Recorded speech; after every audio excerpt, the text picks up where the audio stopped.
Fire service বলেছে যে ভূমিকম্পে যদি কোনো বিল্ডিং ধসে পড়ে ওল্ড টাউনে, তারা কিন্তু কোনো সহায়তা দিতে পারবে না।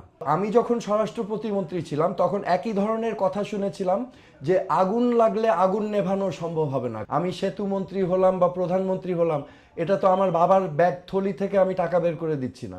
আমাদের দেশে যে দৃশ্যমান উন্নয়ন, সেতু, এলিভেটেড এক্সপ্রেসওয়ে সহ দেশের যে দৃশ্যমান আমরা উন্নয়ন দেখলাম, বড় বড় দালানও দেখছি, এটা আসলে দেশের জনগণের জন্য আসলে কি ভূমিকা রাখে? আর দেশের নিরাপত্তা, দেশের মানুষের নিরাপত্তার ক্ষেত্রে কি ভূমিকা রাখে? আসলে এটা কি উন্নয়ন? কি উন্নয়ন? না, অ্যাকচুয়ালি প্রতিটা দেশেরই ইনফ্রাস্ট্রাকচার খুবই জরুরি, ঠিক আছে। এবং ইনফ্রাস্ট্রাকচার বলা হয় একটা দেশের ইকোনমির ব্যাকবোন। কারণ যোগাযোগ ব্যবস্থা যত ভালো থাকবে, আমরা তত দ্রুত আমাদের ইকোনমিক অ্যাক্টিভিটিগুলো আরও ভালো হবে, হ্যাঁ, এফিশিয়েন্টলি করা যায়। তো infrastructure is a good thing. কিন্তু ওই ইনফ্রাস্ট্রাকচার মেগা প্রজেক্টগুলো করতে গিয়ে যদি দুর্নীতি হয়, সেখানেই হচ্ছে সমস্যা, ঠিক আছে। এখন একটা প্রজেক্ট যেখানে 5,000 কোটি টাকায় হয়ে যায়, সেই প্রজেক্টটা যদি জনগণের টাকা, কিন্তু এটা মনে রাখতে হবে, কারণ কেউ বানিয়ে দিচ্ছে না আমাদের জন্য, এটা কিন্তু আমাদেরই হয়তো লোন নিয়ে এটা পরিশোধ করতে হবে। জনগণ ভ্যাট, আয়কর এবং নানা ল্যান্ড ট্যাক্স, নানা ধরনের কর থেকেই কিন্তু সরকার এই টাকাগুলো পাচ্ছে। সো কেউ বানিয়ে দিয়েছে, এটার সাথে আমি একমত না। এটা বানানো হচ্ছে জনগণের টাকায়, এটা জনগণের সম্পদ। সো এখানে যখন একটা প্রজেক্ট বা মেগা প্রজেক্ট হবে, সেখানে অ্যাকাউন্টেবিলিটি থাকতে হবে, ঠিক আছে। তার মানে সবচেয়ে সাশ্রয়ীভাবে যাতে এই প্রজেক্টটা সম্পন্ন করা যায়। তো আমরা যেটা দেখেছি, infrastructure project is good, but এখানে অনিয়ন্ত্রিত দুর্নীতি হয়েছে। হ্যাঁ, অনিয়ন্ত্রিত দুর্নীতি। যেই প্রজেক্টটা 5,000 কোটি টাকার ব্যয় হওয়ার কথা, সেটা দেখা গিয়েছে 10,000, 15,000, 20,000 কোটি টাকায় গিয়েছে। আমরা দেখেছি যে রূপপুরের নিউক্লিয়ার পাওয়ার প্ল্যান্টটা ইন্ডিয়াতে বানিয়েছে ঠিক একই ক্যাপাসিটির 4.5 বিলিয়ন ডলার দিয়ে, যেটা বাংলাদেশে লেগেছে $12 বিলিয়ন। তো এখানে স্বাভাবিকভাবেই প্রশ্ন চলে আসে যে এখানে কি সাশ্রয়ী করে বানানো হয়েছে নাকি এখানে ব্যাপক দুর্নীতি হয়েছে। তো সমস্যাটা দুর্নীতি, সমস্যা ইনফ্রাস্ট্রাকচার না। ইনফ্রাস্ট্রাকচার একটা দেশের সম্পদ এবং দেশের অর্থনৈতিক ইকোনমিক অ্যাক্টিভিটিকে সহায়তা করে থাকে। সো শুধু দুর্নীতি না, আমরা পরবর্তীতে দেখতে পেলাম যে এই দুর্নীতির টাকাগুলো বিদেশে পাচার করা হয়েছে, যেটা আমাদের অর্থনীতির উপরে মারাত্মকভাবে প্রভাব ফেলেছে। সো দুর্নীতি যদি না হতো, টাকা পাচার যদি না হতো, তাহলে ইনফ্রাস্ট্রাকচার প্রজেক্টগুলো উড মেক মোর সেন্স, হ্যাঁ। কিন্তু এখন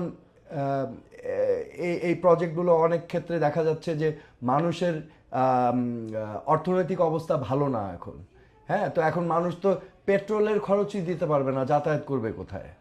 সো আমাদের এই সব কিছু কিন্তু বিবেচনায় নিতে হবে, ঠিক আছে। এবং কেউ বানিয়ে দিয়েছে, এটার সাথে আমি একমত না। কারণ আমি প্রধানমন্ত্রী হলাম, মন্ত্রী হলাম, আমি সেতু মন্ত্রী হলাম বা প্রধানমন্ত্রী হলাম, এটা তো আমার বাবার ব্যাগ থলি থেকে আমি টাকা বের করে দিচ্ছি না, এটা জনগণের টাকা। এবং জনগণের টাকা হচ্ছে আমার কাছে আমানত রাখা হয়েছে, আমি যদি সরকার পরিচালনা করি, তার মানে আমার নিশ্চিত করতে হবে এই টাকাটার অপব্যবহার যাতে না হয়। কিন্তু আমি মনে করি গত 15 বছর সেটা করা হয়নি। আচ্ছা, তো মানে এই উন্নয়নের ঝুলি বলি বা বুলি বলি সারা পৃথিবী জুড়ে অনেক প্রচার হয়েছে, প্রসার হয়েছে। আমি যদি যেটা বললাম যে জনগণ আসলে কি পেলো আর কি, তাদের তো নিরাপত্তাহীনতা। যে আমি যদি এই যে ভূমিকম্পের কথাটাও যদি বলি, এটা তো মূলত এই দালানকে ঘিরেই, এলিভেটেড এক্সপ্রেস ওয়ে দিয়ে কি আমরা কি নিরাপত্তা পেতে পারি? না, নিরাপত্তার বিষয়টা হচ্ছে, দেখেন, মূল বিষয়টা হচ্ছে সুশাসন। আমরা যদি সুশাসন কায়েম করতে পারতাম, তাহলে অটোমেটিক্যালি এই সকল বিষয়ে কিন্তু জবাবদিহিতা আসতো, রেসপন্সিবিলিটি, অ্যাকাউন্টেবিলিটি আসতো। আমি যখন স্বরাষ্ট্র প্রতিমন্ত্রী ছিলাম, আমি নিজ উদ্যোগে কয়েকটা পদক্ষেপ নেওয়ার চেষ্টা করেছিলাম। এই যে পুরান ঢাকায় যেসব বসতিগুলো আছে, হ্যাঁ, ঘন বসতি, এগুলো ক্র্যাম্পড বিল্ডিংগুলো আছে। গতকাল শুনলাম যে আমাদের ফায়ার সার্ভিস বলেছে যে ভূমিকম্পে যদি কোনো বিল্ডিং ধসে পড়ে ওল্ড টাউনে, তারা কিন্তু কোনো সহায়তা দিতে পারবে না।